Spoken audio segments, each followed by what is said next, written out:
Hello and welcome back to study with Saurabh YouTube channel. आज के इस वीडियो में हम बिहार एसआई का जो 18 जनवरी का एग्ज़ाम हुआ है फर्स्ट शिफ्ट में, उसके पेपर को हम देखेंगे। यहाँ पे मैं आपको 95 क्वेश्चन है उसको बताऊंगा, उसके करेक्ट आंसर है उसको बताऊंगा। थोड़ा सा देर से है, लेकिन चलो, मैंने क्वेश्चन अरेंज करने में समय लगा है, तो एक एक करके बस आंसर की को देखते जाएंगे। अराउंड 30 to 35 मिनट लगेंगे। तो पहला सवाल है जो एफ एस कॉस थीटा पे है। यहाँ पे वर्क डन पूछा जा रहा है, तो जब तक डिस्प्लेसमेंट नहीं होता है ना तब तक वर्क डन नहीं होता है। ठीक है, एफ एक्स कॉस थीटा पे ही है। लेकिन देखो है क्या कि एक डंकी है, मतलब एक गधा है जो अपने पीठ पर भार ढो रहा है। तो यहाँ पे यूजुअली होगा ना कि वर्क डन तो जीरो ही होगा, लेकिन आप जब ऑप्शन में देखोगे ना तो आपको कोई भी ऐसा ऑप्शन नहीं मिलेगा जहां पे वर्क डन इज नॉट जो है ना वो तीनों में है। क्योंकि और जो ऑप्शन आपको दिख रहा है ना कि पौधे में प्रकाश संश्लेषण हो रहा है, तो ऐसा तो नहीं है। प्रकाश संश्लेषण हो रहा है तो हो रहा है, ये तो एक केमिकल प्रोसेस है। ये खाद्यान्न जो है वो फूड ग्रेन है, वो सूख रहा है प्रकाश में, तो इसमें थोड़ी कोई वर्क हो रहा है। वर्क अगर हो भी रहा है तो केवल और केवल यहीं पे हो रहा है। लेकिन टू बी एग्जैक्ट यहाँ भी बोले ना तो यहाँ पे भी गधा पे जो भार लदा हुआ है ना, गधा पे जो लोड है वो मूव तो रहा है, मतलब गधा है वो चल तो रहा है। वर्क डन है वो मूविंग लोड के कारण उस पे तो है, लेकिन उसकी जो स्टैटिकल फिजिक्स है ना, उसके अनुसार जब एफ एस कॉस थीटा आप यहाँ पे लगाओगे तो डंकी जो हॉरिजॉन्टली जो डंकी पे लग रहा है ना फोर्स, तो work done on the load against gravity is zero हो जाता है। ठीक है, लेकिन कोई ऑप्शन तो है नहीं हमारे पास, तो इस कारण से आपको ऑप्शन नंबर बी के साथ जाना पड़ेगा। जहां पे पहला में वर्क डन हुआ है, दूसरे में वर्क डन नहीं हुआ है और तीसरे में वर्क डन नहीं हुआ है। ठीक है, दूसरा सवाल क्या बोल रहा है? दूसरा सवाल बोल रहा है अभिक्रिया के बारे में। ठीक है, जो नहीं, कॉनकेव मिरर के बारे में बोल रहे हैं।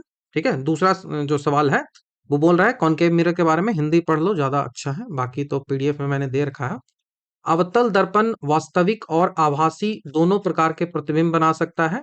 ठीक है, आ जो कनकेव मिरर है वो बना सकता है। और दूसरा बोल रहा है कि अवतल दर्पण द्वारा बनाने वाले प्रतिबिंब का प्रकार वस्तु की स्थिति पर निर्भर करता है। तो यस, ये कथन भी सही है और ये जो एक्सप्लेनेशन उसका है वो भी सही है। तो ऑप्शन नंबर ए हमारा यहाँ से आंसर बनेगा। ठीक है, उसके बाद तीसरा सवाल की ओर बढ़ते हैं। तीसरा सवाल है रिएक्टिविटी सीरीज को लेकर। ठीक है, रिएक्टिविटी सीरीज को लेकर कि जो रिएक्टिव मेटल होते हैं ना वो डिस्प्लेस कर देते हैं। तो यस, डिस्प्लेस तो करते हैं। दूसरा, डिस्प्लेस क्यों करते हैं? क्योंकि हर मेटल का जो रिएक्टिविटी होती है वो अलग अलग होती है, इक्वल होता ही नहीं है। तो इसका भी जो आपको ऑप्शन नंबर डी सही होगा। ए और आर दोनों करेक्ट है और एक्सप्लेनेशन भी दे रहा है, तो ऑप्शन नंबर डी देखो सही है। उसके बाद चौथे नंबर सवाल की बात करते हैं।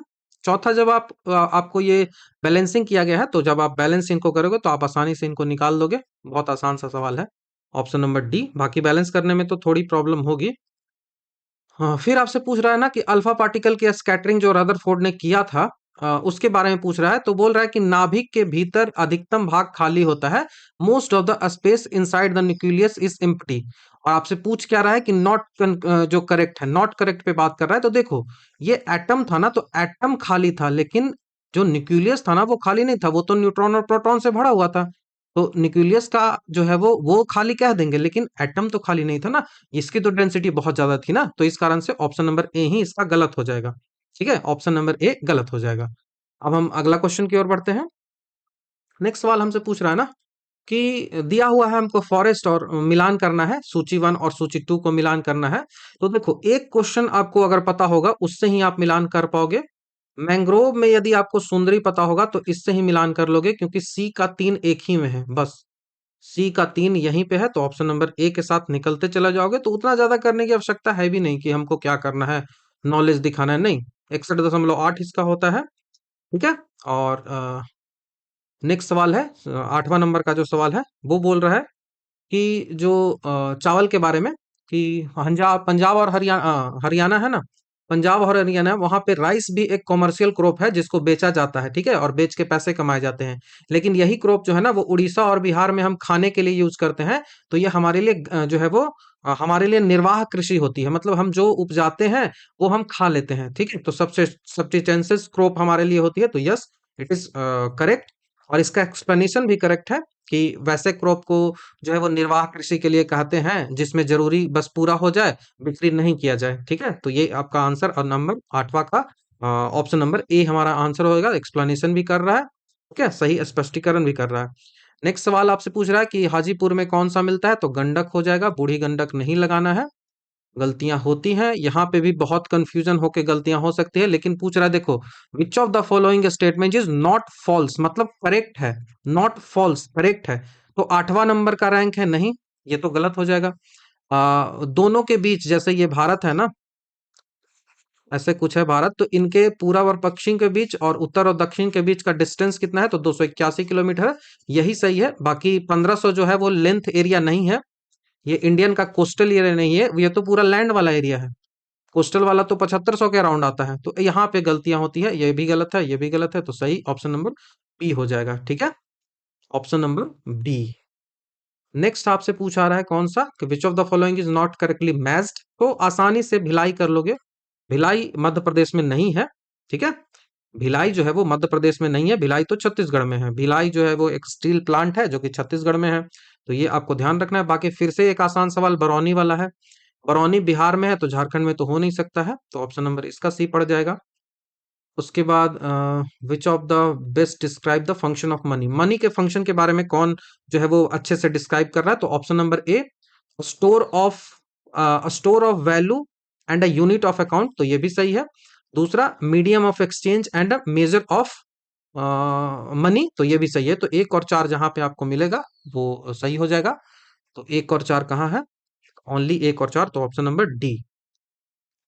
उसके बाद पूछ रहा है कि इको मार्क के बारे में कौन सा जो है वो नॉट करेक्ट, गलत कौन सा है, ठीक है, गलत कौन सा है। तो इको मार्क लॉन्च किया गया था 91 में, सही है। गवर्नमेंट ऑफ इंडिया के द्वारा दिया जाता है, सही है। प्रोडक्ट इन्वायरमेंट फ्रेंडली है, सही है। लेकिन ये जो आपको दिख रहा है ना कि प्लेट का चिन्ह है, ये प्लेट का जो सिंबल है, ये नहीं, प्लेट का सिंबल नहीं है, यहाँ पे मटका का सिंबल है, ठीक है, मटका का सिंबल है, नॉट प्लेट का, तो ये गलत हो जाएगा। उसके बाद 2019 में रैंकिंग पूछ गई थी, स्टेट स्टार्टअप रैंकिंग है 2019 की पूछी गई थी, समझो कितना पुराना पूछा जा रहा है। तो इसका गुजरात आंसर होगा, ऑप्शन नंबर 15 का डी हो जाएगा। उसके बाद 16 नंबर की ओर बढ़ते हैं। 16 नंबर आपसे पूछ रहा है, बहुत अच्छा सा सवाल है। 16 नंबर पूछ रहा है कि which of the following is not a reason for raising maintenance cost, तो मेंटेनेंस कॉस्ट एफसीआई को लगती है फूड को रखने में, खाद्यान्नों को वसूली, अनुरक्षण लागत जो है वो, मेंटेनेंस कॉस्ट हमेशा बढ़ रही है प्रोक्यूरिंग फूड ग्रेन को, ये गवर्नमेंट के द्वारा। तो ये आखिर इसका रीजन क्या है, इसका रीजन क्या है, तो देखो, मिनिमम सपोर्ट प्राइस भारत सरकार हमेशा बढ़ाती जा रही है, तो ये तो रीजन है। दूसरा है कि ट्रांसपोर्टेशन चार्ज एफसीआई को बहुत ज्यादा लगता है, तो ये भी रीजन है। तीसरा रीजन है कि रेजिंग स्टोरेज कॉस्ट, एफसीआई को स्टोर करने में भी बहुत प्रॉब्लम हो रही है, तो कॉस्ट जो बढ़ेंगे। लेकिन इंपोर्ट से इसमें कोई फर्क नहीं पड़ता, आयात से कोई फर्क नहीं पड़ता, तो ऑप्शन नंबर डी आपको ध्यान रखना है। नेक्स्ट सवाल है कि बिरसा मुंडा जो है ना, उनको लेकर 2024 में गवर्नमेंट ने डिसाइड किया, सेलिब्रेट किया इनकी बर्थ एनिवर्सरी। अब बोल रहा है कि ये जो बर्थ एनिवर्सरी जो है वो सेलिब्रेट जब किया, तो ये बर्थ एनिवर्सरी 2025 में 50वीं थी, 150वीं, तो ये भी सही है, ये भी सही है। और ये स्ट्रगल करते थे quest of justice and truth के लिए, तो ये भी सही है। थोड़ा सा ये कंफ्यूज कर सकता है, लेकिन ऑप्शन नंबर डी हमारा ऑल के साथ जाओगे आप, ठीक है। यहाँ पे देखते हैं कि multi unit cooperative society act जो है, सिक्योरिटी एक्ट जो है वो कब पास हुआ, तो आपको ये आए चाहे ना आए कोई प्रॉब्लम नहीं है, 42 सही है, ठीक है। National cooperative development corporation establish हुआ 1963 में, सही है। आपको बस ये ध्यान होना चाहिए था कि नाबार्ड जो है ना वो 85 में नहीं आया है, नाबार्ड जो है वो 85 में नहीं आया है, नाबार्ड तो 81 में आया था एक्ट, इसका एक्ट जो है वो 81 में आया था, और नाबार्ड जो है वो 82 में फॉन्ड हुआ था। तो बस इतना याद हो जाएगा, चल जाएगा। तो फर्स्ट ये और ये सही है, और तीसरा जो है वो गलत हो जाएगा। तो 18 का ऑप्शन नंबर सी हमारा आंसर बनेगा, केवल एक और दो सही है। उसके बाद पूछ रहा है कि राष्ट्र कवि किसको बोलते हैं, तो राष्ट्र कवि कौन नहीं जानता रामधारी सिंह दिनकर को। ये कंफ्यूजन हुआ है लोगों को। वर्ल्ड चेस चैंपियनशिप 2025 मैक्सिमम लोगों ने मैग्नस कार्लसन लगाया था, लेकिन डिंग लेरिन को हराया है, तो ऑप्शन नंबर सी हमारा यहाँ से आंसर होगा, डिंग लेरिन। तो ये 2024 में लगाया है, तो ये थोड़ा सा कंफ्यूज तो हुआ था। उसके बाद जो नेक्स्ट सवाल है उसकी ओर बढ़ते हैं। नेक्स्ट सवाल, डाटा प्राइवेसी डे है ना India, what is the theme of data privacy day in India for the year of 2025? तो योर डेटा योर राइट, ठीक है। इसका जो थीम था वो था योर डेटा आपका अधिकार। निर्मला सीतारमन ने इसको लाया भी था, ठीक है। तो आपको याद होगा तो स्पीडी में भी शायद मिल जाएगा, आप देखिएगा तो। उसके बाद एक air short range air defence system है, वीएस होडासस। तो ये 1 फरवरी को लॉन्च हुआ था, तो कहाँ से? तो चांदीपुर उड़ीसा से लॉन्च हुआ था। कई लोगों ने महाजन फील्ड भी लगाया था, लेकिन चांदीपुर उड़ीसा ध्यान रखिएगा, ठीक है। उसके बाद सवाल है नेक्स्ट वाला कि दिसंबर 2024 में फ्रांस के प्राइम मिनिस्टर, इमैनुअल मैक्रोन नहीं पूछ रहा, प्राइम मिनिस्टर नहीं, ये जो इमैनुअल मैक्रोन है वो राष्ट्रपति है, ठीक है। ये प्राइम मिनिस्टर नहीं है, तो इसका प्राइम मिनिस्टर जो है ना ये है ऑप्शन नंबर जो बी है, फ्रेंकोइस बायरो। और ये 2024 की बात है, दिसंबर 2024 की बात है, ठीक है, फ्रैंक बायरोस। आगे बढ़ते हैं। ये जो वर्ल्ड चेस चैंपियनशिप जो है 2024 का, वो कहाँ हुआ था 25 दिसंबर 2013 को? ये सवाल पूछा जा रहा है। तो ये जो हुआ था वो सिंगापुर में हुआ था, तो ऑप्शन नंबर ए यहाँ से सही हो जाएगा, ठीक है। उसके बाद पूछ रहा है कि ई वोटिंग कहाँ हुआ था? तो बिहार में स्टार्ट किया गया था, तो बी सही हो जाएगा। हाँ, उसके बाद थोड़ा सा अच्छा ये सवाल है, करंट अफेयर का है। ऑलमोस्ट जगह ये नहीं मिला है आपको, स्पीडी ढूंढ लो, यूडिटेरिया ढूंढ लो, वहां नहीं मिलता है ये सब। तो आपसे पूछ रहा है कि केंद्र सरकार ने 52 समर्पित निगरानी उपग्रहों के प्रक्षेपण हेतु निम्नलिखित में से कौन सा कार्यक्रम को तीव्र गति दी जा रही है? तो ये अंतरिक्ष आधारित निगरानी थर्ड, ठीक है, ऑप्शन नंबर ए। उसके बाद बोल रहा है कि एनिसेंट ट्रेडिशन को प्रमोट करने के लिए modern modern health practice and spiritual summit जो है वो कहाँ हुआ था? ये जो सवाल पूछा है तो ये ऋषिकेश में हुआ था, ध्यान रखिएगा। Rishikesh Uttarakhand, option number C. Ujjain नहीं हुआ था, ये ध्यान रखिएगा।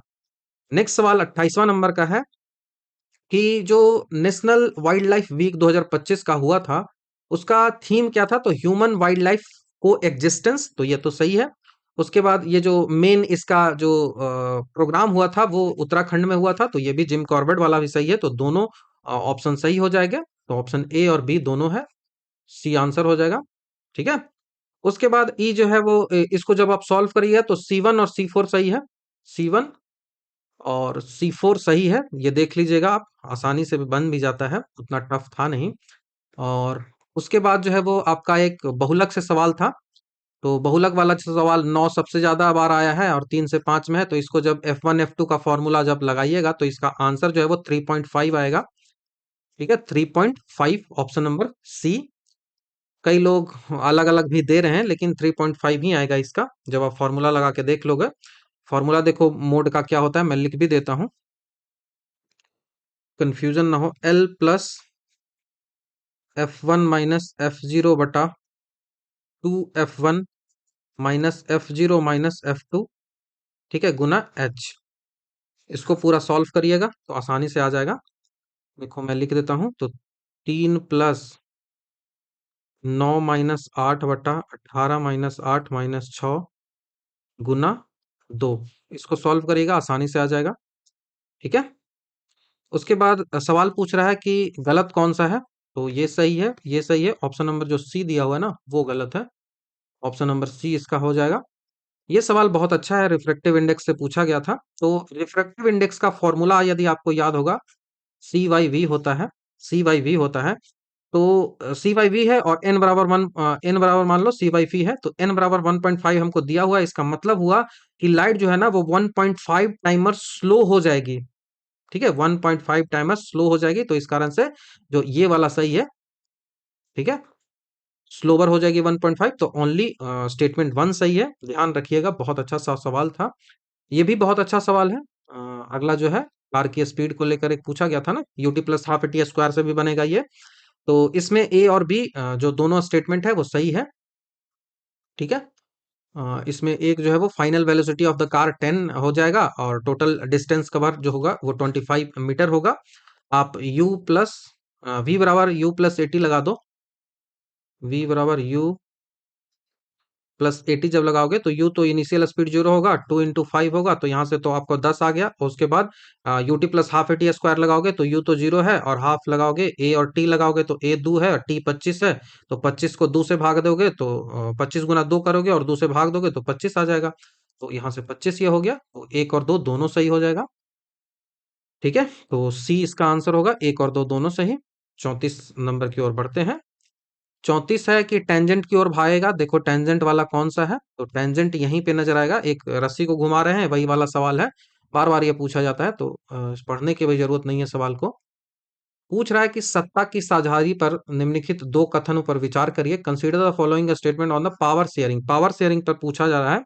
तो पावर शेयरिंग पर जो है, पहला सवाल है कि power sharing is good for democracy, तो यस, ये it is good for democracy. दूसरा है कि it helps reduce the possibility of conflict between social groups and political parties, तो यस, ये भी सही है। तो power sharing is the spirit of democracy and essential for the maintaining social harmony, तो ये दोनों सही हो जाएगा। तो आपका ऑप्शन जो है वो दोनों सही है, ए और बी दोनों सत्य हो जाएगा, ऑप्शन नंबर बी। नेक्स्ट सवाल पूछ रहा है क्या, कि according to article 190 of Indian constitution money bill can not be introduce in the Rajya Sabha, तो यस, ये सही है। दूसरा कि राज्यसभा लिमिटेड पावर है, तो यहीं पे तो एक्सप्लेन किया गया है कि राज्यसभा के पास नहीं है, नहीं इंट्रोड्यूस होता है, तो आपको लिमिटेड पावर तो कर ही दिया, तो एक्सप्लेन भी कर रहा है। तो ए और बी दोनों सही है और सही व्याख्या भी की गई है, तो ऑप्शन नंबर ए यहां से हमारा सही बन जाएगा। ठीक है। उसके बाद अगला जो सवाल है कि Indian state has not adopted any religion as the state religion, तो यस, ये जो है वो भारत में कोई भी रिलीजन को स्टेट रिलीजन नहीं बनाया गया है, तो एक तो सही है क्योंकि भारत जो है वो एक सेक्युलर स्टेट है। दूसरा है कि constitution constitution does not grant citizen the freedom to practise any religion. Does not grant, ये ध्यान रखिएगा, डज नॉट ग्रांट तो ऐसा थोड़ी है, आपको तो ग्रांट दिया जाता है। तो इसमें क्या होगा, इसमें केवल और केवल वन सही होगा, ओनली वन जो है वो सही है, ऑप्शन नंबर ए। ठीक है। उसके बाद जो है वो पीडीएस सिस्टम है, उससे पूछा था। पब्लिक डिस्ट्रीब्यूशन सिस्टम है, revamped public distribution system, targeted public distribution system और अंत्योदय अन्न योजना, इन तीनों को पूछा गया था। तो आरपीडीएस जो है वो 1992 का है। आरपीडीएस 1992, एक बस आपको याद हो जाता ना, अंत्योदय अन्न योजना 2000 का है, उतने में ही बन जाता। अंत्योदय अन्न योजना यदि आपको याद रहता तो उतने में ही बन जाता। तीन का ए, तीन का ए, तीन का ए, यहां से दो में कंफ्यूजन हो रहा था, तो फिर भी आप आसानी से इसको कर सकते हो। अंत्योदय अन्न योजना यहाँ हो गया, और उसके बाद ये जो पीडीएस जो सिस्टम है, टीपीडीएस जो है वो टारगेटेड पब्लिक डिस्ट्रीब्यूशन सिस्टम, ये जो था ना वो टारगेटेड पब्लिक डिस्ट्रीब्यूशन सिस्टम आया था 1997 में। तो ऐसे भी करके आप आसानी से इसको कर सकते थे, तो ऑप्शन नंबर डी आपको याद रखना है, वन का सी। आरपीडीएस जो था वो 92 में आया था, टीपीडीएस 97 में आया था, अंत्योदय अन्न योजना 2000 में आया था। उसके बाद जो पोषण के लिए मिड डे मील है, ठीक है, मिड डे मील है 40, ये सवाल अच्छा है। BM-04 शॉर्ट रेंज का एक मिसाइल था, तो इसको डीआरडीओ ने बनाया है। ठीक है, डीआरडीओ ने बनाया है, तो ये ध्यान रखिएगा। किसने बनाया है, तो डीआरडीओ ने। उसके बाद एक सवाल है कि भारत सेट कर रहा है प्रोजेक्ट वर्षा के अंतर्गत अपना न्यूक्लियर सबमरीन का बेस, तो उस बेस का नाम क्या है, तो आईएनएस वर्षा ही नाम है। तो कई लोग कंफ्यूज होकर नहीं भी लगाए होंगे। ठीक है। उसके बाद पूछ रहा है कि एग्री वोलेटिक प्रोजेक्ट कौन सा स्टेट लगाया है, तो राजस्थान ने लगाया है। ठीक है, एग्री वोलेटिक प्रोजेक्ट जो है वो राजस्थान ले लगाया है। तो बहुत इम्पोर्टेंट है। उसके बाद एडम स्मिथ ने लिखा है वेल्थ ऑफ द नेशन, कभी डेट भी पूछ लिया है तो 1776, ध्यान रखिएगा। उसके बाद है कि नोबेल प्राइज जो है वो किसको नहीं मिला है, तो सुसुमी यागी को नहीं मिला है, बाकी उमर यागी को मिला है, सुसुमी कितगावा को मिला है, और रॉबसन को भी मिला है, तो ऑप्शन नंबर डी यहाँ से सही हो जाएगा। उसके बाद देख रहे हो कि सवाल का लेवल कैसा है, सुसुमी सुसुमी करके फंसाया था, ये ठीक है, यागी यागी करके फंसाया था, तो ये ऐसे होता है, तो सुसुमी यागी नहीं हो जाएगा। सवाल है ट्रांसफर का हिंदी क्या होता है, तो स्थानांतरण होता है, ऑप्शन नंबर सी यहाँ से आंसर हो जाएगा। प्लान का हिंदी क्या होता है, तो प्लान का जो हिंदी होता है वो योजना हो जाता है, तो ऑप्शन नंबर ए यहाँ से हो जाएगा। उसके बाद सोनिया 3 घंटे से खेल रही थी, तो पास्ट में कोई घटना कंटिन्यू थी, तो हैड जैसे ही दिखेगा आपको, आप उसको लगा दीजिएगा। ठीक है, तो हैड जैसे ही दिखेगा लगा दीजिएगा। तो हैड कहाँ दिख रहा है? Had been option number B में दिख रहा है, तो बस और कुछ था ही नहीं। मुनाफाखोर को प्रॉफिटियर बोलते हैं, ऑप्शन नंबर बी यहाँ से आंसर है। उसके बाद मुझे I remember when I first saw you, तो मुझे याद है जब मैंने आपको पहली बार देखा था, तो ऑप्शन नंबर बी। उसके बाद बोल रहा है कि चीफ इंफॉर्मेशन कमिश्नर जो है वो कौन बना था, तो राजकुमार गोयल है, अभी रिसेंट में चेंज हुए हैं। ठीक है, उसके बाद पूछ रहा है कि जो सरस मेला पटना में लगा है, वो किसको फोकस करता है, तो मिल को नहीं करेगा, फर्नीचर को कर सकता है लेकिन नहीं किया है। ये जो किया है वो ग्रामीण उद्योग को किया है, उद्यम को किया है, तो ऑप्शन नंबर सी। उसके बाद ये जो बेलन से सवाल है, 150 इसका आंसर होगा, आसानी से कर सकते हो। ऊपर वाला का ऊपर, क्योंकि रेशियो में तो सब कट ही जाता है ना, तो बस आर स्क्वायर एच दोनों दोनों से लगा दोगे, 150 आंसर आपका आ जाएगा। इसको भी बहुत आसानी से कर सकते हो, कैलकुलेशंस तो होगी आपको, लेकिन हो जाएगा आंसर। 13,220 आसा है, ऑप्शन नंबर सी। उसके बाद जो इसका भी रेशियो आप निकालोगे, तो इसका जो आंसर आपको मिलान करके आएगा वो ए का 3 आएगा। बहुत आसान है, ए का 3। उसके बाद बी का ए आएगा, और उसके बाद सी का 2 आएगा, तो ऑप्शन नंबर बी यहाँ से आंसर बन जाएगा। ठीक है, कैलकुलेशन आप करोगे आसानी से हो जाएगा, ये कोई वैसा टफ है नहीं। उसके बाद शंकु का पूरा पूछा गया है, बहुत ज्यादा चीजें शंकु के बारे में सब कुछ पूछा गया है। तो 1 और 2 जो है ट्रू है, 2 और 3 जो है वो ट्रू है, लेकिन 1 जो है वो रॉन्ग है। ठीक है, शंकु की जो ऊंचाई दी हुई ना वो 22 गलत हो जाएगी, और ये 25 सही है, और पृष्ठीय क्षेत्रफल सही है। तो पहला गलत हो गया, तो ऑप्शन नंबर सी आपका आंसर बनेगा। 2 और 3 जो है वो ट्रू है, और 1 जो है वो रॉन्ग है। नेक्स्ट जो सवाल है वो प्रिंसिपल आपको दिया हुआ है, रेट दिया हुआ है, टाइम दिया हुआ है, सीआई दिया हुआ है, चेक करके बताना है कि कौन सा यहाँ पे गलत है। ठीक है, तो ये भी सही है, ये भी सही है, ये भी सही है, ये वाला जो है वो गलत दिया हुआ है। यहाँ पे आपको 32 28 दिया हुआ, ये 33 28 होगा, तो ये वाला गलत है, ऑप्शन नंबर डी ध्यान रखिएगा। ठीक है, मिला लीजिएगा तो वहां पे यही रखिएगा। बाकी ये भी एक बहुत अच्छा सा सवाल था। ठीक है, जो आपको एमपी सीपी सब चीजें दी हुई है, तो ये इसका ऑप्शन सी हो जाएगा। ओनली 1 और 3 जो है वो करेक्ट है, ओनली 1 एंड 3,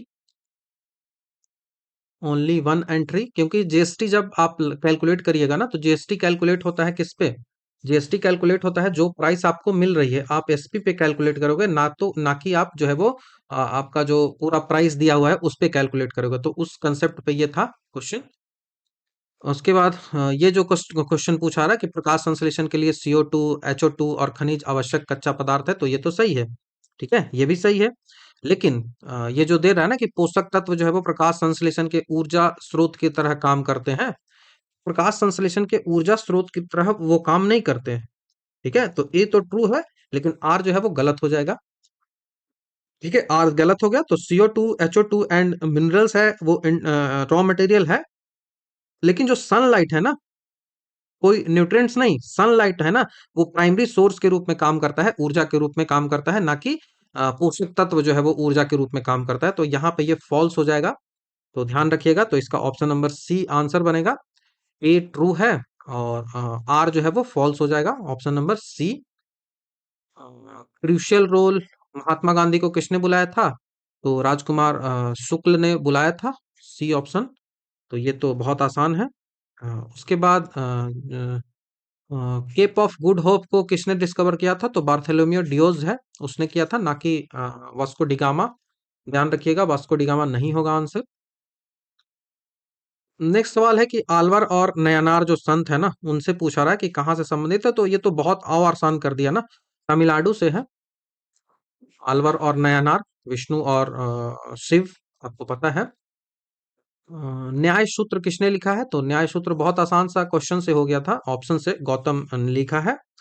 उसके बाद जैसे ही आपको जो पूछा गया है संथाल विद्रोह, तो संथाल आपको पता है कि जो संथाल विद्रोह था वो 1857 से थोड़ा सा पहले हुआ था, तो 55 आप इसको रख रखो, संथाल जो है वो 55 रखो, उसके बाद सारा मिल जाता है, आसानी से मिल जाता है। तो संथाल 55 हो गया, भूमिज 32 हो गया, खासी जो है वो 29 हो गया और कोल हो गया 31, तो ऑप्शन नंबर ए यहाँ से आपका सही हो जाएगा। उसके बाद नेक्स्ट है, सारी जो लिपियां हैं, सारा जो भाषाएं हैं ना वो ब्राह्मी लिपि से ही आए हैं, तो ऑप्शन नंबर ए ही आप लगाओगे। तेलंगाना में कृषक विद्रोह कब हुआ था, तो ये पूछ रहा है। तो 46, बहुत आसान सा है, आप हर जगह इनको पढ़ते हो। नेक्स्ट सवाल है कि पूर्णिया तक कौन सा विद्रोह जो है वो बढ़ गया था, तो देखो पागलपंथी कृषि विद्रोह नहीं था। यहाँ पे आप देख लो, पीजेंट विद्रोह पूछ रहा है, कृषि विद्रोह पूछ रहा है। हिंदी पढ़ो। कृषि विद्रोह, किसान विद्रोह पूछ रहा है, तो ये तो नहीं है। भील तो यहाँ आएगा ही नहीं, भील तो नीचे है, साउथ में महाराष्ट्र के आसपास हो जाएगा। अब रिवोल्ट ऑफ रंगपुर और सन्यासी विद्रोह, तो सन्यासी विद्रोह तो बंगाल में हुआ था, तो बिहार में आएगा ही। क्या सन्यासी विद्रोह जो है वो जो सन्यासी विद्रोह था वो क्या एक जो है वो पीजेंट विद्रोह था, क्या वो किसान विद्रोह था, तो ये थोड़ा सा कंफ्यूजन हो सकता है। बाकी आंसर सन्यासी विद्रोह है, रंगपुर विद्रोह इसका आंसर जो है वो नहीं है, सन्यासी विद्रोह ही इसका आंसर होगा।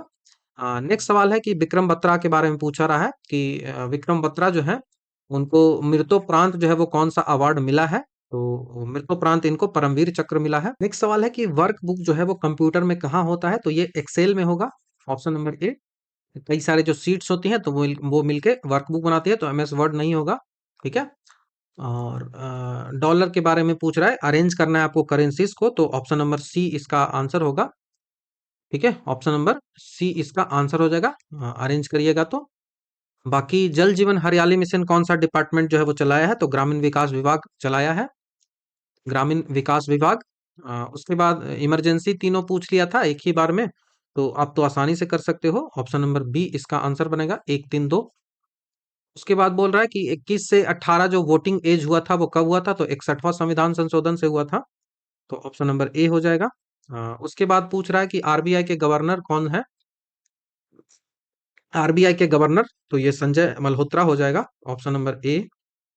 उसके बाद हाला मोदी प्रोग्राम पूछ रहा था, तो ये कुवैत में हुआ था, ऑप्शन नंबर बी। उसके बाद जो कांगेर वैली पूछ रहा है आपसे, कांगेर वैली नेशनल पार्क जो है वो तो वो छत्तीसगढ़ में है, ऑप्शन नंबर बी। उसके बाद जो है वो नेशनल स्पेस डे पूछ रहा है, तो 23 अगस्त। ठीक है, 23 अगस्त हो जाएगा। और पूछ रहा है कि रामधारी सिद्धिनकर को साहित्य अकादमी मिला था, तो संस्कृति के 4 अध्याय के लिए। इंडिया फ्रांस स्ट्रेटेजिक पार्टनरशिप जो है वो 2026 में हुआ था, 2025 में जो हुआ था, तो वहां पे 60 साल हो चुका है। तो यहीं पे पूछा था कि इंडियन इनोवेशन डे मनाया जा रहा था, तो उस इंडियन इनोवेशन डे जो है वो कब मनाया गया है, किस ईयर को इंडिया ईयर ऑफ इनोवेशन जो है वो डे बोला गया था, तो वो 2026 को बोला गया, तो आप ऑप्शन देख लीजिएगा 2026। ठीक है। उसके बाद आपसे सवाल पूछा गया था कि कौन सा ऐसा अवार्ड है ना, जो अवार्ड मृत्योपरांत नहीं मिलता है, मतलब युद्ध में आप मरिएगा ना तभी मिलता है, युद्ध में शहीद होइएगा तभी मिलता है, पीस टाइम में जो है वो कौन कौन मिलता है, तो यही देख अवार्ड पूछा गया था। तो वार टाइम में मिलता है, तो परमवीर चक्र मिलता है। ठीक है, परमवीर को चक्र मिलता है। उसके बाद महावीर चक्र मिलता है, महावीर चक्र मिलता है। उसके बाद जो है वो परमवीर, महावीर और उसके बाद वीर, तो पीएमवी मिलता है। और इधर अशोक चक्र, कीर्ति चक्र, शौर्य चक्र। ठीक है, तो ये मिलता है, तो यहाँ से कीर्ति वहां ऑप्शन में दिया गया था, तो वही ऑप्शन हो जाएगा आंसर। बाकी पूछा गया था बेकिंग सोडा या फिर बेकिंग पाउडर का यूजेस के बारे में, तो वहां पे प्लास्टर ऑफ पेरिस जो है वो यूज उसका नहीं था, आंसर यही था। बाकी और दिया गया था फायर एक्सक्यूटर, एंटा एसिड, इन सब में यूज हो जाता है। ठीक है। उसके बाद फोटोसिंथेसिस का जो रॉ मटेरियल है, ये हमने डिस्कस कर लिया है। सनलाइट जो है वो ऊर्जा के रूप में मिलता है, ना कि मिनरल्स मिलता है, तो फॉल्स हो गया था। उसके बाद एक सवाल पूछा रखा गया था ना कि कौन सा पार्ट है संसद का भारतीय संविधान में उल्लेख किया गया है, तो उसका ना आंसर होगा दोनों होगा। अभी मुझे पूरा पूरा एग्जैक्ट मुझे क्वेश्चन भी नहीं याद मिल रहा है। तो बाकी 79 में आर्टिकल में ये तो कहा गया है कि इंटीग्रल पार्ट है, लोकसभा राज्यसभा उसके साथ प्रेसिडेंट भी है, तो ये 79 में तो कहा गया है, तो ये उल्लेख तो है। बाकी एक और ऑप्शन थोड़ा मुश्किल है, तो वो ध्यान रखिएगा। उसके बाद सेरेन डिप्टिक कला महोत्सव ऐसा कुछ पूछा गया था, सेरेन डिप्टिक कला महोत्सव, तो वो गोवा हो जाएगा। ठीक है, तो सेरेन डिप्टिक जो कला महोत्सव है वो कहाँ हो जाएगा, तो सेरेन डिप्टिक कला महोत्सव गोवा हो जाएगा। बहुत इंपॉर्टेंट तो नहीं है, करंट अफेयर का सवाल है। तो चलिए आगे बढ़ते हैं, ये मिला लीजिएगा। उसके बाद बोल रहा है ना कि पटना उच्च न्यायालय का एक सेवानिवृत्त न्यायाधीश है, तो वो कहाँ पे वकालत कर सकता है, ये आपसे सवाल पूछा जा रहा है। तो वो वकालत जो है वो सर्वोच्च न्यायालय में कर सकता है, सुप्रीम कोर्ट में कर सकता है, और उसी के साथ साथ सुप्रीम कोर्ट के साथ साथ वो जो प्रैक्टिस है वो अदर जो हाई कोर्ट है वहां पे भी कर सकता है। तो ऑप्शन नंबर सी इसका आंसर होगा, ऑप्शन नंबर सी। मैक्रो जो है वो यूज होता है टू ऑटोमेट रिस्ट्रिक्टिव टास्क, इसके लिए यूज होता है। उसके बाद भारत रत्न खेल जगत में सचिन तेंदुलकर को मिला था। जारवा जो है वो अंडमान एंड निकोबार की जाती है, 87 तक हो गया है। 88 में कुछ ऐसा सवाल पूछा गया था समीकरण को लेकर, ठीक है, अद्वितीय हल, द्वितीय हल और अनेक हल, ऐसा कुछ पूछा गया था। तो आप देख लीजिएगा कैसा पूछा गया था, उसके अकॉर्डिंग आप कर सकते हो। इसका अद्वितीय हल होता है, देखो एक सवाल पूछा गया था कि राइबोसोम का जो है वो ना, राइबोसोम प्रोटीन सिंथेसिस करता है, और वहां पे रफ इंडोप्लाज्मिक रेटिकुलम लिखा हुआ था, रफ इंडोप्लाज्मिक रेटिकुलम वहां पे लिखा हुआ था, तो ये ऐसे लगा दोगे। दूसरा, यदि आपको पता होगा लाइसोसोम को सुसाइडल बैग बोलते हैं, तो वहां पे सुसाइडल बैग नहीं लिखा था, वहां लिखा था ना कि इसके पास डाइजेस्टिव एंजाइम होते हैं। तो यही दो आप यदि पता कर लेते हो तो आपका आंसर वहां से बन जाता, ठीक है। पूछ रहा है कि ओपन सोर्स सॉफ्टवेयर कौन सा है, तो ऑप्शन आपको जो दिया गया था उसमें से उबंटू आंसर होगा। यदि आप प्रोकैरियोटिक और यूकैरियोटिक के बारे में जानते होंगे कि किसमें कौन सा सेल होता है और किसमें कौन सा सेल होता है, तो बहुत आसान सा ये सवाल था। यही दो जानने पे आपका आंसर बन रहा था। फिनेंशियल इंक्लूजन के लिए प्रधानमंत्री जन धन योजना चालू की गई है, ये पूछा गया था। उसके बाद अपघटक पूछा गया था कि जो सड़े गले पदार्थ होते हैं उनको कौन जो डिकम्पोज करता है, तो वो डिकम्पोजर कहलाता है। उसके बाद जो है वो बायोस्फीयर से कुछ सवाल था, जैसे अचान कमार और अमरकंटक जो था वो छत्तीसगढ़ और एमपी में है, तो ये ऑप्शन था।